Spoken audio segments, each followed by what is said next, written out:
typical resembles ISD, ischemic heart disease, like an MI pain due to the pain location which involves the left diaphragm. In these cases, the pain radiates to the left arm and the patient experiences dyspnea. So it typically resembles the MI, myocardial infarction. It was also described in conjunction with the disorders in the CNS, peripheral nerve system disorders, pleurisy, any patients with mediastinal adenopathy, peritonitis, and rheumatic fever and post-thoracic surgeries. So diagnosis is basically you need to confirm the repeated rhythmic contraction of diaphragm because of the repeated contractions that you need to prove first with fluoroscopy and then with if possible electromyography and other studies to see the rhythmic contractions of the diaphragm. Needle electromyography is particularly useful when you use the surface electromyography. What is the problem is that it's less accurate because thoracic wall movement it can interfere with that and then we cannot even trace the discharge, pick up the discharge. The main treatment options is largely variable because we don't have our RCTs, randomized control trials, because this is far rare enough to conduct the RCTs or trials. All this treatment options is based on the case reports and expert opinions on that. So basically, carbamazepine and phenytoin and all the usual drugs can be used.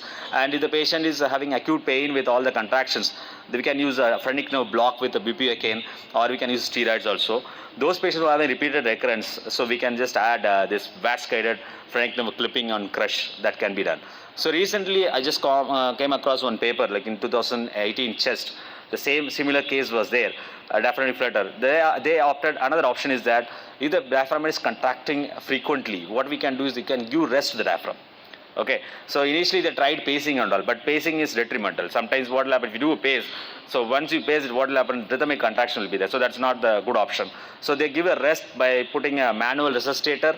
So you put this thing and resuscitator and ambu it, and then you will give rest. Like repeatedly you have to do. So we need a lot of studies for that. But at least in our case, the patient responded very good with carbamazepine.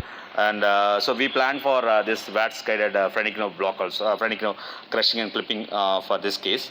And regarding the question number 1, all the following are true regarding diaphragmatic flutter except. So this is characterized by high frequency involuntary contraction of diaphragm. Option B, often diagnosed late in the course of the disease. Option C, always associated with intracranial or phrenic nerve pathology. Option D, can present with stridor, palpitation, chest pain and abdominal pain.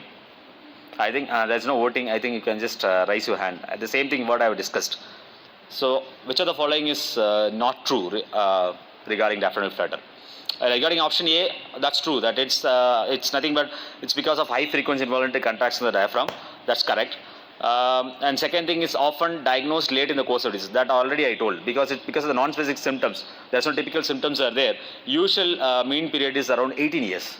The patient usually face a lot of consultations from different specialists and then finally end up with the diagnosis. And then option C, always associated with intracranial phrenic. That's not the thing. Sometimes you may not get anything. Sometimes the patient might have had any mediastinal adenopathy also. We don't know the exact reason why this flutter occurs in that patient. And option D, definitely, wide variety of symptoms may be there for the patients. The patient can present the stridor, the patient presents the palpitation, patient presents the chest pain, resembling a myocardial infarction, patient presents like an acute abdomen, present to the surgeon. Its options are wide. So the correct option will be there, often always associated with the intracranial and phrenic nerve pathology. It's not a right option. That's not a right option. And that's a correct answer.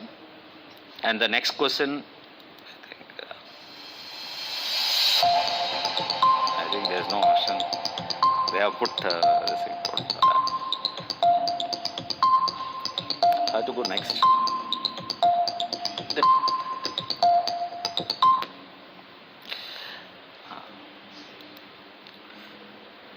So this is my second question. So which of the following treatment modality is most useful in recurrent diaphragmatic flutter which is not responding to conservative therapy? Option A, diaphragmatic phasing. Option B, phrenic nerve infiltration with the bupivacaine. C, nasal non-invasive ventilation. D, VATS guided phrenic nerve crushing or clipping. So really telling that among these options, what do you feel that the best modality to prevent recurrent attacks of diaphragmatic flutter? That already I told. I think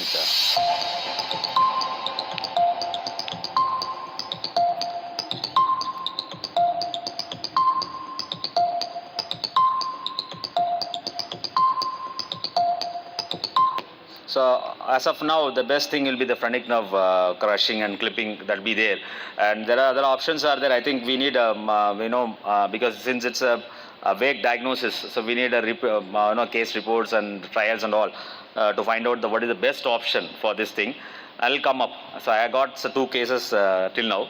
We'll see that. Okay. So once again, thanks for inviting me for this wonderful session. Thank you. Thank you all. Any questions or queries? Yeah.